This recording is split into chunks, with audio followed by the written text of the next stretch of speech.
memeriksa kasus penganiayaan yang dilakukan anak anggota DPR Gregorius Ronald terhadap kekasihnya Dini Sera Afriyanto, turut menyeret anggota DPR RI Edward Tanur yang ingin dinonaktifkan dari seluruh tugas di komisi.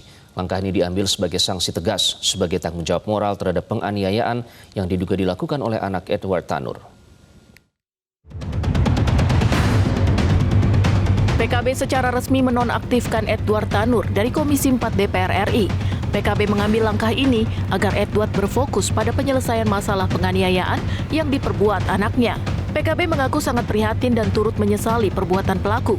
Langkah ini diambil sebagai sanksi tegas dari PKB sebagai tanggung jawab moral terhadap penganiayaan yang diduga dilakukan oleh anak Edward Tanur.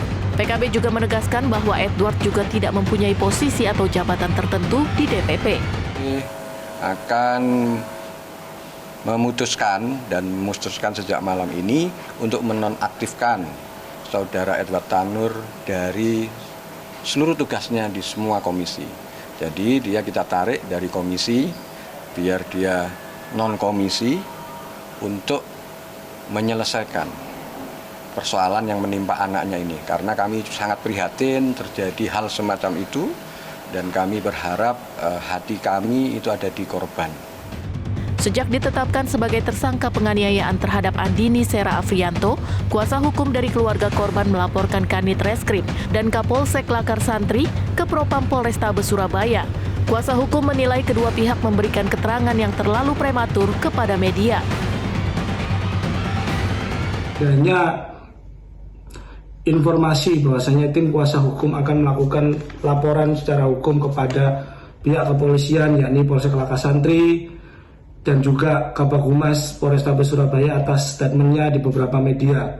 Terkait hal tersebut, dengan ini kami sampaikan bahwasanya saat ini tim kuasa hukum masih melakukan kajian hukum, masih melakukan analisa apakah perlu kami sebagai tim kuasa hukum akan melakukan laporan tersebut.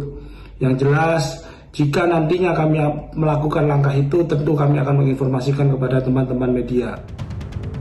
Sementara itu, pengelola tempat hiburan Black Hole KTV Landmark Mall Surabaya menceritakan pelaku dan korban meminta diberi akses melihat rekaman CCTV dalam lift karena Dini ditampar di dalam lift. Pengelola karaoke tidak bisa memberikan akses karena CCTV di dalam lift merupakan kewenangan dari pengelola mall. Berselang 5 menit, pelaku seorang diri kembali meminta rekaman CCTV ke pihak Black Hole.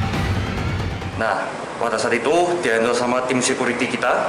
Tim security kita jelas mengatakan bahwa CCTV di lift ini merupakan area mall, bukan area black hole, di mana kita tidak memiliki wewenang untuk mengakses CCTV tersebut.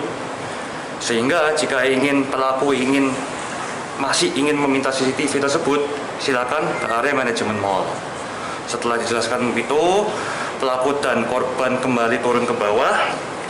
5 menit kemudian pelaku kembali lagi sendirian dan menanyakan hal yang sama.